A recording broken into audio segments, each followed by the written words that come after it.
So Women in Game France has been created 3 years ago now. We have about 2,000 members. And we focus on 3 major aspects. The first thing we do, and we try the most from the beginning, is to put forward the women of our industry so that they are visible and so that they can inspire other women to work with us.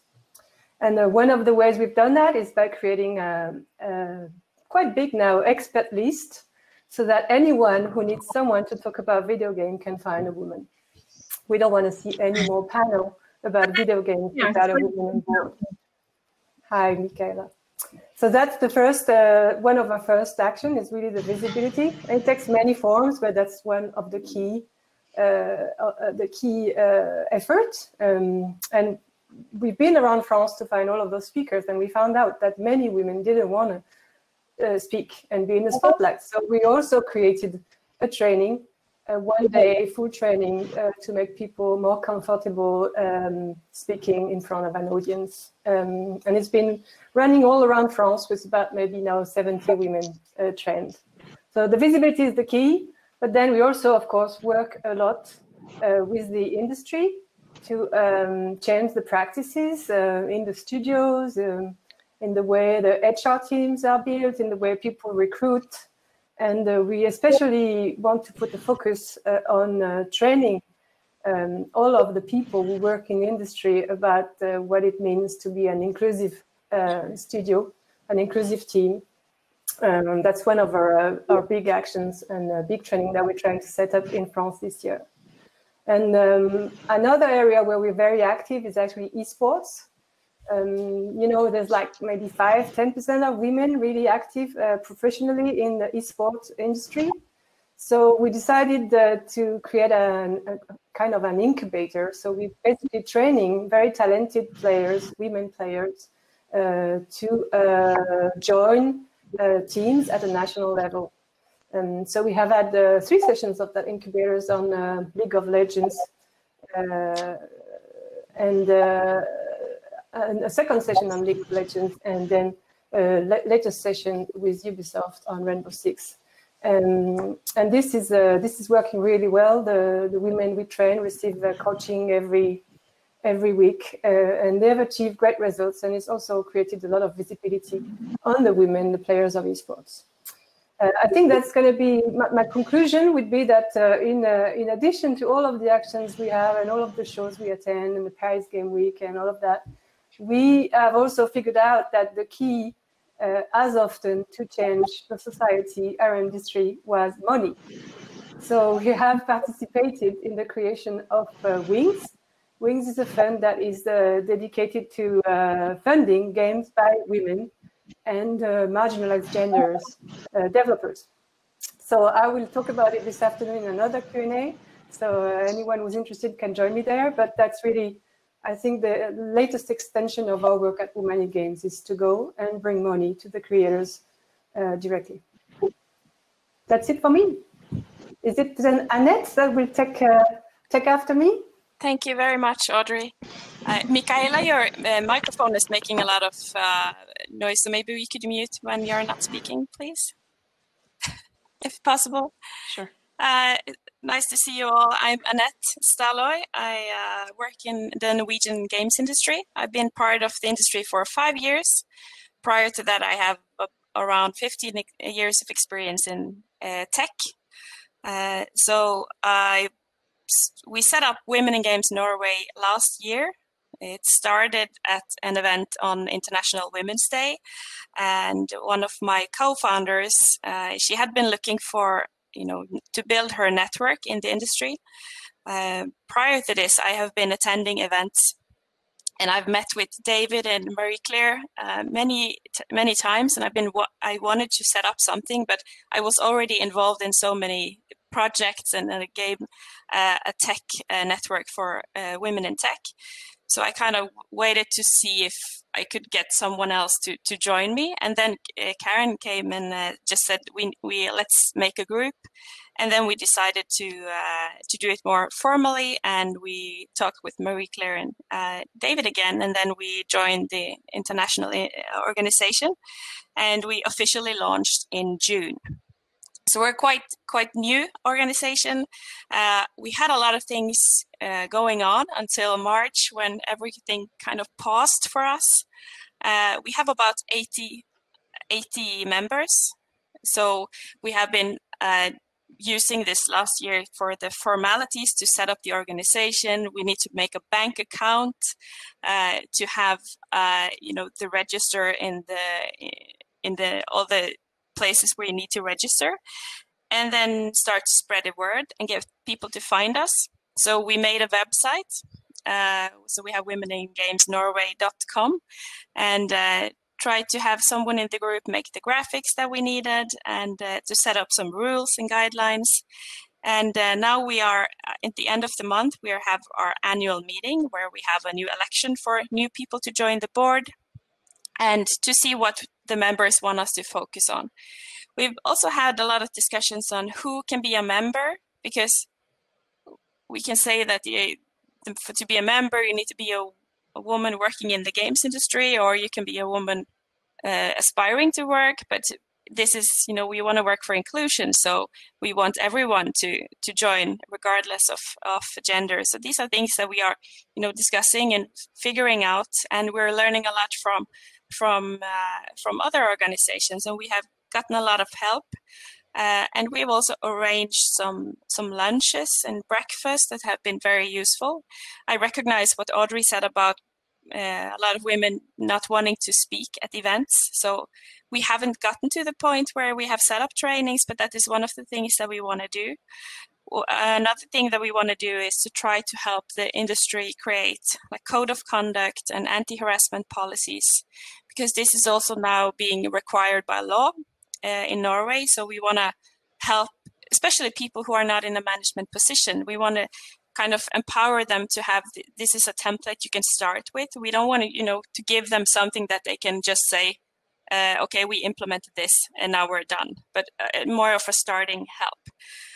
So we've been doing that, and also trying to get people to get to know each other. We're a small industry in Norway. I think we are about 30 actively producing game studios, and many aspiring. We have a lot of students. So we try to spread the word, have them connect with us, and then build networks and inspire more people to join. So I think it's really inspiring to see how many members and how big your organizations have become, and we take a lot of inspiration from that. Yeah, I think that's it for now for me. I mute myself. I look like I'm next in the little square. Hi, I'm Amy Allison. I help run Women in Games International and the U.S. David Smith and I have known each other for a really long time. The organization has been around since 2004. I have recently taken over as the executive director, but before that time, I had volunteered with the organization for approximately 12 years. And my specific passion is setting up programs. So just like what Annette said, we are also open to men and women, because we very much value our male allies, because if we're going to grow in this industry, we definitely need their support. Women in Games and Women in Games International are very similar. We just run on different sides of the pond. What's good about working with us in the U.S. is that we have all of the official tax forms and registrations needed to do programs as a nonprofit in the United States. So one of the things that drew me to Women in Games International is that I wanted to do programs that were substantive on a large scale, and it offered me an opportunity to reach a massive network and do cool things under a nonprofit umbrella. One of the programs that we did a long time ago, which is sadly no longer in place, is a Girl Scout patch for video game design. Because we also serve women in all different spectrums of their career, whether it's youth not even knowing that games can be a career, all the way to people who want to join the industry, people who are just starting off or mid-career, and then also supporting the women who have had a long career in gaming, which I know is not that many. But in the 15 years that I've been around the organization, 12 of them have been spent with radio, and they've been the best times of my life. I've made the most amazing friends. We do a lot of social get-togethers at massive conferences, but we are currently repivoting the organization to do things that are larger in scale. A couple things that we're working on as well is a speakers bureau, but we're trying to put an RFP together with the IGBA right now so that it's not a repeat game of games. So we're trying to make sure that we're building a secure network of women that can speak. So if, say, conferences come up and they're like, oh my gosh, we can't find any women for this conference, there's not just like a list waiting for people to go and find women to date or harass. We will make sure that there's like secure strongholds to get access to that information. And we will be building that out with the IGBA with different types of people with diversity, not just women. I'm also working on a study of women in games 2020. That was something I was working on in March before all of this stuff happened. And in all of my projects that I move forward with, one of the things that I want to be very cognizant of as we pivot our organization is that we're supporting all of the other organizations that are out there doing great programs for women. We don't want to create competition programs. We want to support the programs that you guys are already doing that are successful. For example, I know that we wanted to have a speakers training program. I'm going to reach out to Aviva to figure out like how hers started. So that's why I really want to participate today, was to say, like, we're getting ready to start doing bigger things that will make like a national splash rather than just community. But we want it to be a turnkey solution for any women who are in video games that want to give back to their community. Say like, hey, I want to go and talk to middle school age kids and tell them about my awesome career. Or, oh, you know what? I think I'm at a time in my career when I'm ready to give back and mentor. Or I just want to come and like party with some friends and like network in a safe space. Anything in, under that umbrella, we want to be able to provide. So one thing that is different from us from IGDA, which I'm sure you're all familiar with, is that we represent women for all aspects of the industry. So anything from developer to lawyer to sports player, we want to cover everybody, not just developers. So if you're in marketing or anything else. So that's kind of what we're doing over here across the pond. And thank you so much for listening. Thank you. My name is Ruth Lemon. I am the co-founder of Womenize. We are based in Germany, and in comparison to all the other speakers, we are not a membership organization, but we are rather a network. I myself, I'm working in the games industry for more than 20 years now, and I also was, in that time, I was for 7 years responsible at the German Trade Association that was then called BIU, responsible for the project management. Among my events was Gamescom as well, and I did the moving of Gamescom from Leipzig to Cologne in 2009. And when I left, when I was working in the industry, I realized that there is a lack of diversity, and I always found that strange. When I quit the trade association, me and a colleague of mine from the German games industry, or the international games industry, Michael Liebe, he is the head of Games Week Berlin. We were sitting together and we came across that we had to do something about that. And that's why we founded Womenize, and the first talks were in 2014, and our first event then was in 2015. I would say it's a network or a platform. We organize events, and those are mainly linked to the Games Week in Berlin, but we have our satellite events since 2018 in Cologne. Well, the focus of the events is to have a conference program, but also to provide workshops and to give the possibility for networking and recruitment as well. And this very special program is working well in Germany, because I think we have a we have a good team of people organizing the events, and we when we were first deciding to do something like that or to organize an event like that, we thought it's very important to give the opportunity to women to speak on stage. As always said already, this is sometimes quite difficult to convince the colleagues to do something or to present on stage, because that's why I think the idea to provide speaker training is excellent. We should think about that as well, because that was the main problem I had in the first place when we were organizing the conference, that I had to heavily to come up with big arguments to make the women speak in front of the audience. But that's changed over the years a little bit. And for us, it's important to provide, to give role models a stage, to provide possibility for networking, to have more of family event, family gathering than a huge event. So normally we have 250 people coming to our events, and also give the possibility for recruitment and networking. We also have workshops for both sides, for the young talents that are attending the conference, but also for companies on how to build up a better space for more diversity within their company. So there obviously themes like code of conduct, how to do recruitment in a proper way so that female audience feel attracted, things like that are covered. We had some milestones, as I said earlier already. We had since 2018, we have a satellite event, or we have another Women Nights taking place in Cologne in autumn. Usually we have our big event in Berlin during Games Week. And we were awarded the Women in Games Advocacy Award last year, which we really loved, and we are very proud of that.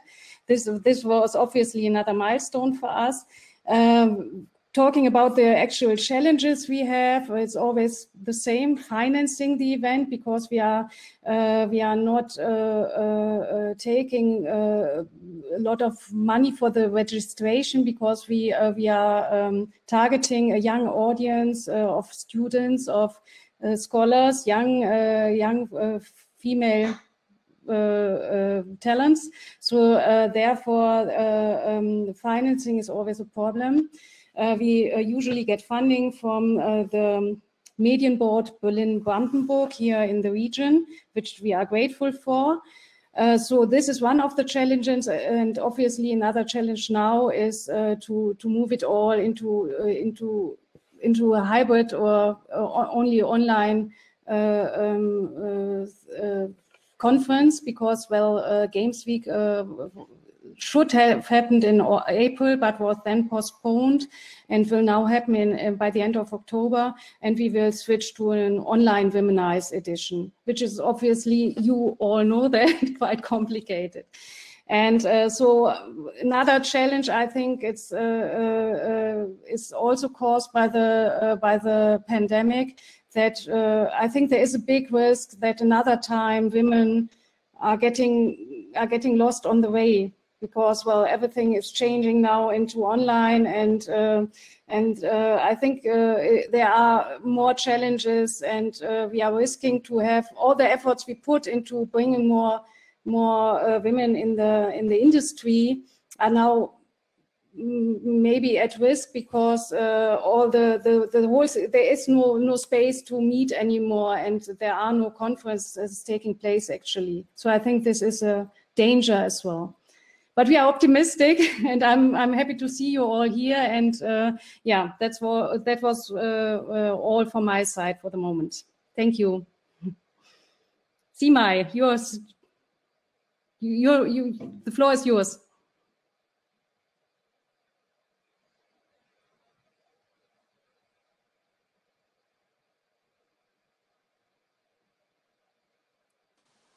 Now, can you hear me? Okay, Yes. perfect. It's great to see you. It's lovely to see you, everyone. I really miss you. I'm starting to cry.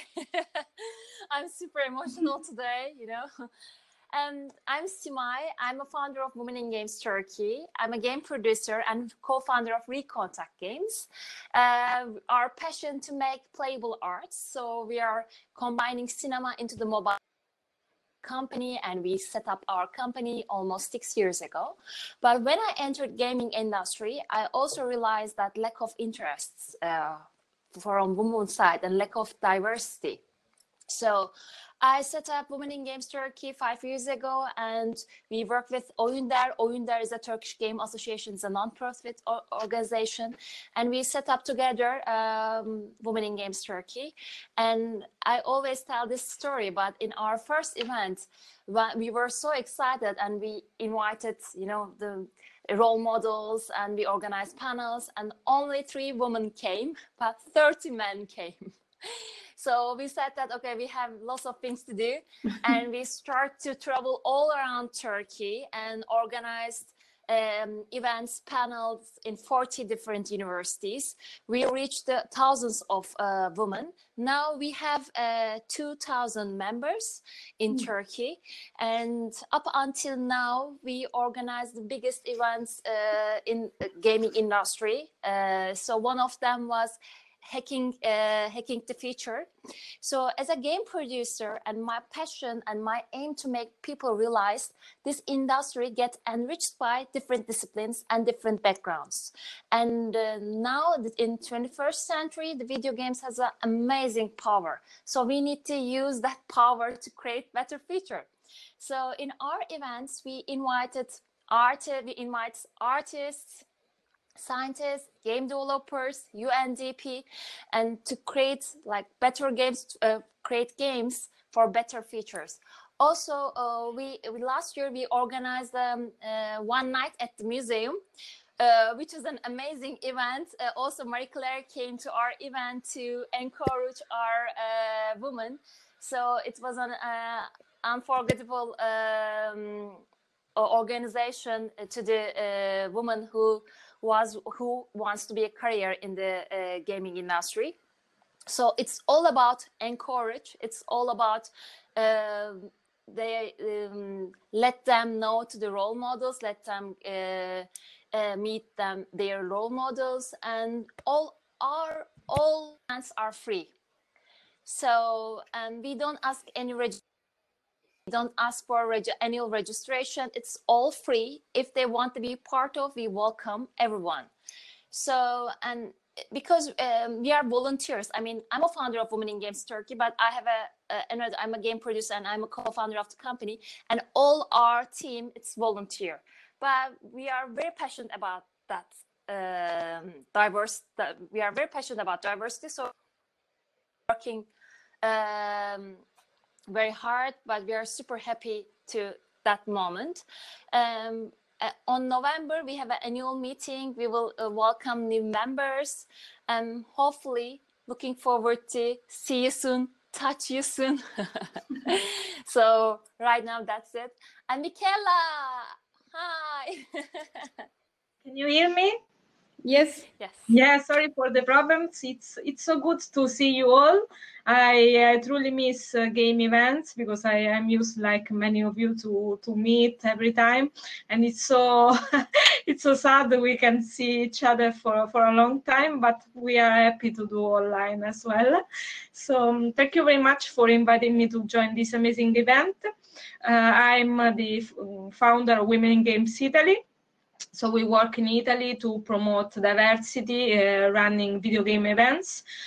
We mostly work promoting game professionals, women working in the industry, of course, in development, production, and also marketing.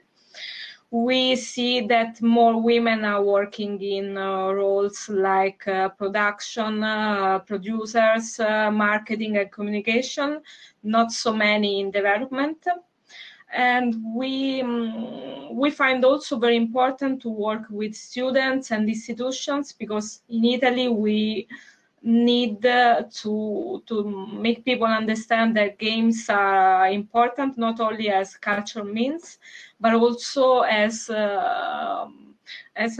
industry. So we are working a lot with schools, institutions, and university to let this message arrive. I've also started a course in a private university of Rome, Link Campus University, with Women in Games Italy and myself as a teacher. The course is in diversity and inclusion policies in the game industry. And it's very important for me because I see every time that at the very beginning of the year, students really don't know what we are talking about. They are also very, they have some prejudices about this course, about the topic. They think like we need to add pink quotas in games. And I see that at the end of the course, they truly do understand the topic and the issues of diversity. So it's very important, and I'm very happy about that. We are running more virtual events, of course, as for this situation we all have this right now. And we're also working with other partners and associations in the entertainment to encourage women working in games also to start working maybe with other companies working in cinema, in movies. As of course here in Rome and in Italy, the movies are a strong industry, while games still need to develop like a bigger industry. So that was my introduction. Thank you very much.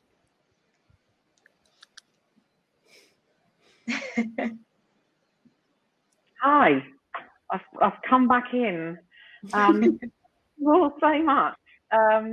It really is great to hear you all. And strangely enough, I was thinking as I was watching all of us, you know,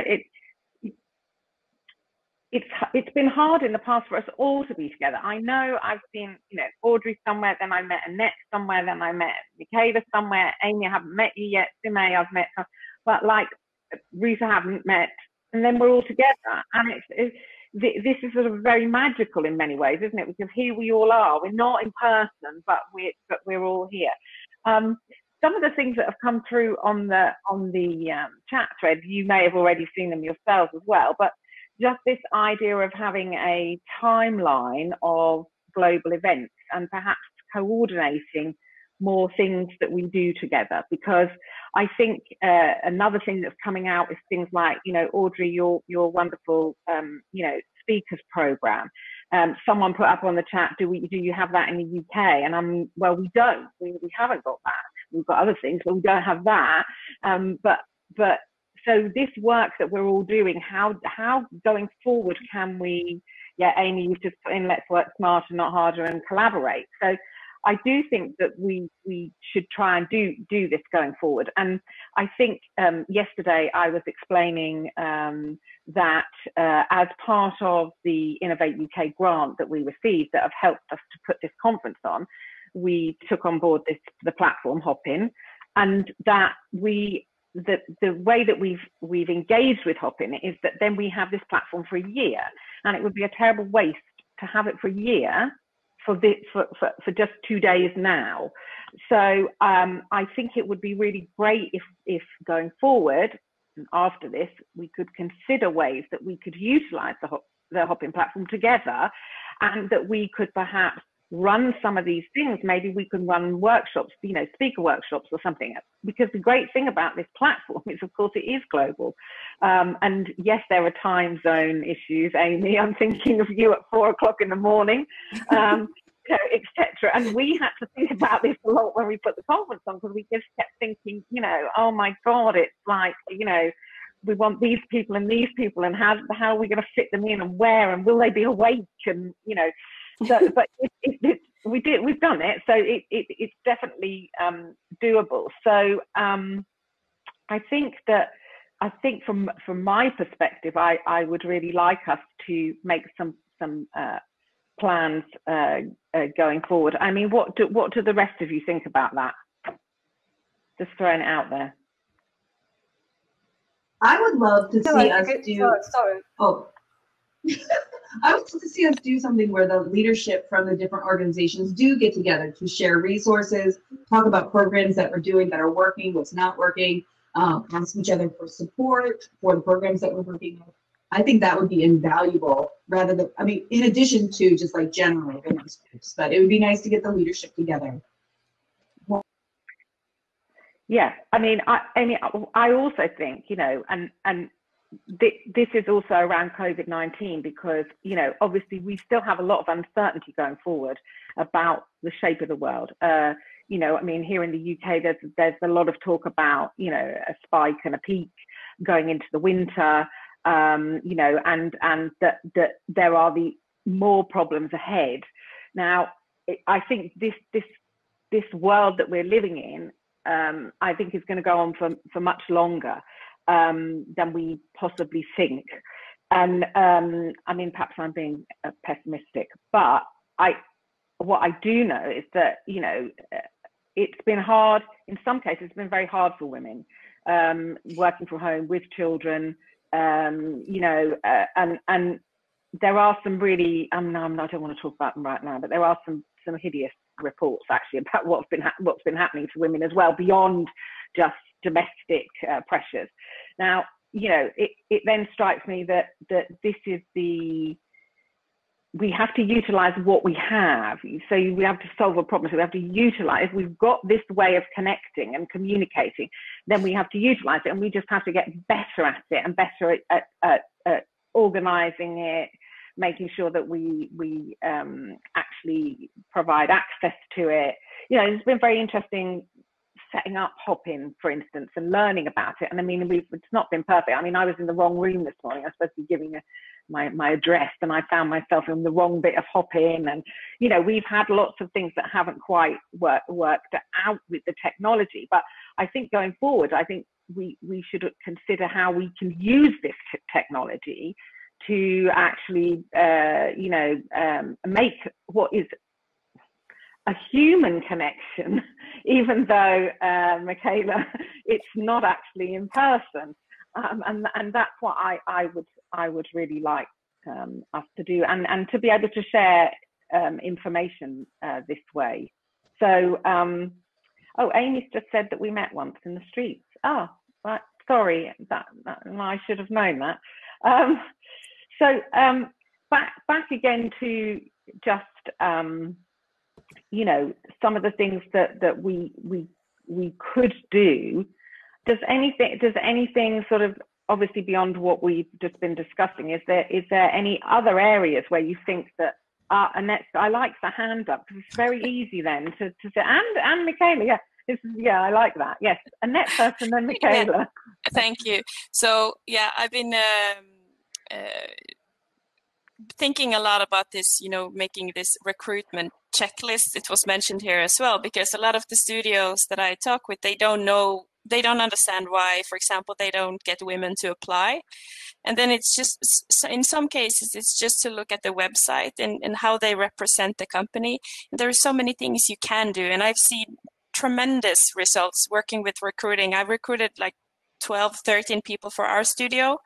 And just looking at the, you know, the applications coming in, see the effect of, you know, displaying that we actually do have a diverse team, and people comment on this. They've seen if you have speakers on events, if you're visible on events, who do you send? What pictures do you put on the website? What words do you use in the job posting? If you're like looking for rock stars and superstars, maybe some women are less likely to apply to that job, right? So it's things like that. And I think it's the same for all of us. So maybe we could, like, instead of sitting in different places, maybe we could do something together. And then, so words, and also where do you post? Because, yeah, where do you reach these people? Yeah. So I'm inviting for a cooperation here. Great. Michaela, you had something you wanted to say. Yes, I truly like the idea of having a recruiting organization to work together online. Not organization, sorry, a recruiting activity. But I was thinking also to engage with universities and students, like in a network of university with women in games, working in different countries, because of course it will be very useful for these young students to know more about all the opportunities, also to be inspired if they want to go to work abroad. And especially here in Italy, of course, we have this issue. Many game industry professionals truly need to go to find work abroad, because otherwise they don't have as much as opportunities here in Italy. So I think that will be a great idea. Also, I would like to work together on a study, European study on the situation of women working in the industry, because I see we don't have detailed studies about that, and we truly feel it to be really important for us also to understand and to engage more with the institutions and companies here in Italy. Thanks, Michela. It's quite interesting that you've brought that up, because yesterday our keynote speaker, Aviva Whittenberg Cox, she was talking about, her company, she's the CEO of a company called 21st. And she's done a lot of work across a lot of different sectors, often looking at the top levels of organizations and companies. So they've just produced a set of scorecards for the games industry, and we did some work together on these. And it, you know, the data, she said, data on the games industry, particularly around gender, was very, very poor. She couldn't find, her researchers couldn't find very much. And what they found was also very up and down. So it wasn't very consistent. And she was saying that, you know, in other industries, there was more data. And, you know, she had a question on why there wasn't much data in this for the games industry. Now, here in the UK, there was some work done which was government funded through Creative Skill Set, and that was in around about 2015. Recently, Yuki have done some work, but it's not specifically on gender. It has a statistic of 28% of women working in the industry, but actually the processes for gathering that data means that it may not be completely accurate, in the sense that other bits of data in the country suggest it could even be as low as 14. So we're still, because of the quality of the research, we still don't quite know. And it's really hard to move forward, I think, in terms of gender, which obviously, you know, gender, part of gender is all the other areas of diversity. But unless we have the data, and Aviva was saying yesterday, you know, unless you have the data, it's very hard, because you know, you can't position yourself properly. You can't, you know, even in terms of funding and things like that, it's difficult if you don't have that set. And for some reason, it's been very hard. I found it very hard to get support for gathering that data. Now, I am working with several different universities and research organizations to try and get it. Amy, you're doing some. So we should try and join the dots up, because Michela, you're right, because there's what, you know, there's the UK, there's Europe, then there's, you know, obviously all the rest of the world, the US. But I think the US have got some better data, because you've been doing more research. I think the IGDA have done research. But I think, yeah, look, I can see Amy's on there, the case. But I do think that that's something I think we should try and do together, because I think as a consortium, because I think you know, can do one thing in the UK, can do one thing in Italy, or you can do one thing, yeah. But actually, if we were to pull together a bigger bid, even to get some funding for that, which is more globally focused, I think that's something we should really try and have a go at. I mean, I don't know what the rest of you think about that, but Amy, say something. Oh no, Annette, Amy, Annette. Spoken, so I'm just ready. Yeah, I was just thinking also, even here in Norway, where it's a rather small country and with a rather small industry, it's been very difficult to get someone to take ownership to find those numbers, because I can't do it alone, right? And even there are some data. We even have struggled to get someone to produce reports on the revenue data, which is the first thing. So we had last year, there was a survey, you know, to get the revenue, how many games, how many players, how many employees full time. And then I tried to get them to also to get some gender data, but then they didn't do that. But this year they did, but still we don't know when the results are coming. And it's not very clear when you fill out what are they actually looking for. So we don't know if the data is going to be accurate or not. And then it's like on events or in movies, when we're so used to having like the representation of women is low, and then as soon as we see someone, it feels like, oh, there are so many, right? Even though there are numbers of this research on this. So it's very easy when we, if you are a place and there are women there, people say, oh, there is no issue because there are a lot of women. So I know the same for movies also. If they have measured how many percent of the dialogue is held by a woman, and even though if we perceive it as a lot, it's very little. So we need the data. Yeah. No, we do. I can just see Audrey. Audrey, you're next. I think yes. Go for it. So I have a very strong opinion on this, because my idea is that we should stop asking women to work. This is really my big finding after 3 years of being working for women in games.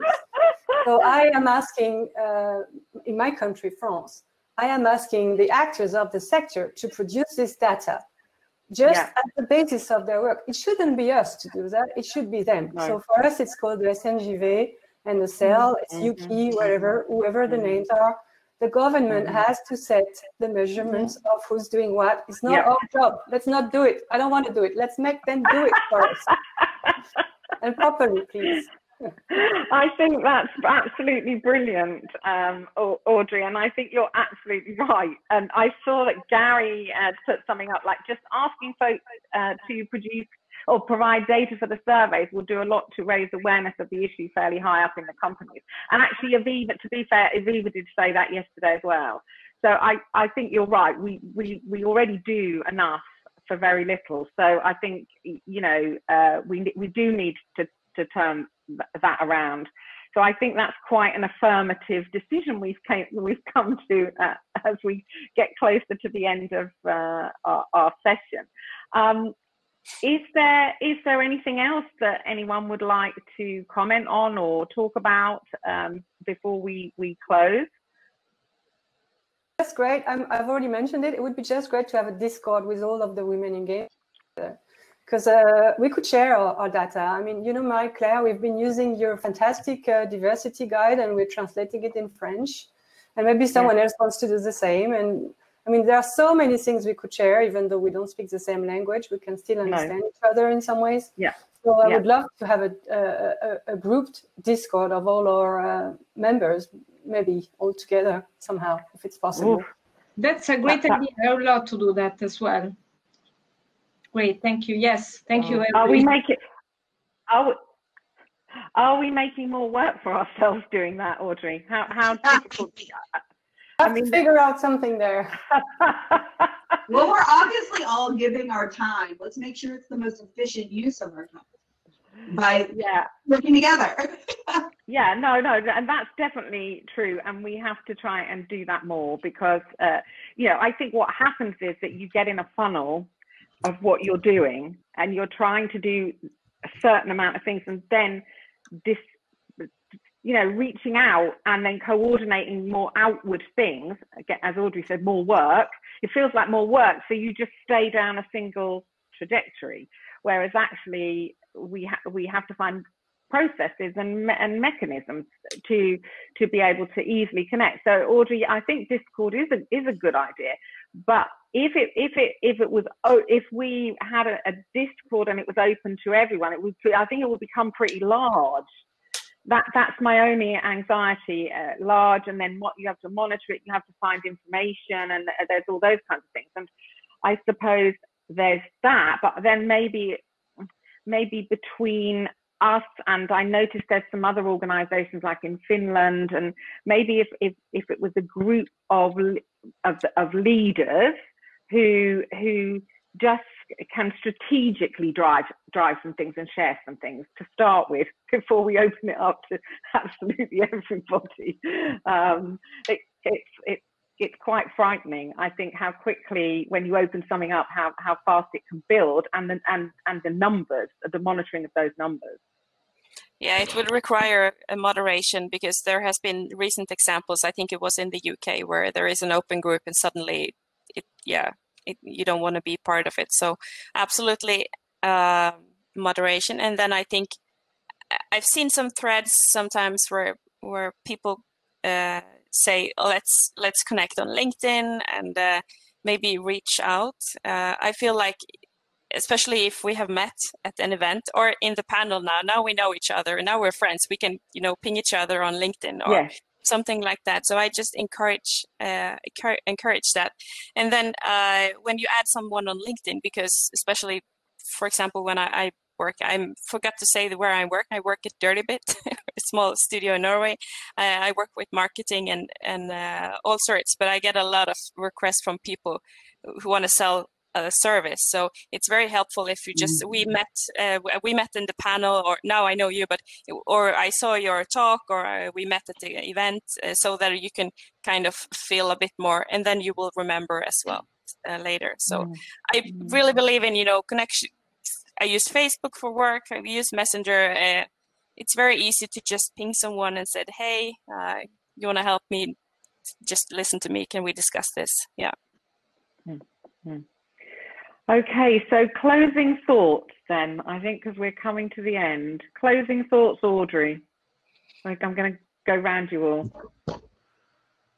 Yeah, I will never hesitate to send you all emails about what we're doing in France. So just tell me if you want to be removed from my communications. But I think we have a newsletter with everything we're doing. And sometimes I also ping you for Wings, the fund that I mentioned before.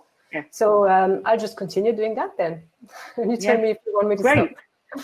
Brilliant. Thank you. Annette, closing thoughts. Yeah, I am still, it's so inspiring to see all the work and all the, the speaker training sessions. I think it's a great idea. In Norway also, the country is quite long spread. So we're, if you fly from north to south, I think it takes like 5 hours. So I think digital, maybe we could use Hopin somehow as well, but to connect and help each other, because I think even if we're in different countries, we're in the same industry, we have a lot of the same challenges, and I find it very difficult to do this alone, or not alone, but in our small group of in the board. So to have just discuss, find ways that we can manage the time as well. Great, thank you. Amy, last thoughts from you. I just want everyone to know that I've worked in this group for 12 years. I've been in the industry for 15. We are moving the needle. So everyone should be really happy that what we're doing is making a difference. I've seen so much change in the years that I've been here. Sign up for our newsletter with Women in Games International. There's no membership fee. We also want to keep everything open and free to everyone. So just stay in touch with us across the pond. Great, thank you. And Ruth? Yeah, thank you very much. That was really inspiring to see you and to also take up and hear about your initiatives and what you are doing, and maybe now I got some inspiration what we could add to our program as well. And I think also the idea is important that we collaborate more maybe, and to have maybe a list of all the Women in Games events. That would be great to follow this up. And I think as takeaway from a panel like that is happening online, I feel very much inspired, and yeah, keep the spirit up. I think, as Amy said earlier, we reached a lot of things already. There's still a long way to go, though. But nevertheless, there is change, and that's great. That's brilliant. Thank you, Ruth. And Sime, to you, your closing thoughts. Yeah, I just want to share one news, the latest news about Turkish game market. With Istanbul Technical University, we have started Game Tech program. This is a very successful incubation center in Istanbul. So they just announced it, and we are welcome to all the game developers, game artists. If you have a project in gaming industry, please let us know. Brilliant. Thank you so much. And it's lovely to see you. And Michaela, your final thoughts. It's truly inspiring. I also have some new ideas about our program initiatives to add. I would like to invite all Italian professionals to join Women in Games Italy. We don't ask any fee. We would love to have more and more professionals. We are adding many in these months. So please join us. That's fabulous. Okay, so this is the end of our panel. It's been great to see you all, yeah, let's do. I've written on hundreds of pieces of paper all the things. I've got a world plan down here. Amy too. And yes, so let's be in touch. I hope you're able to stay and see some of the other sessions today, and some of the things that we've got planned all the way up through to the evening, where we've got some comedians coming in called Funny Ladies. Yeah, let's be in touch. See you all soon. Thanks so much. Thank you. Bye. Thank you. Bye. Bye-bye. Bye.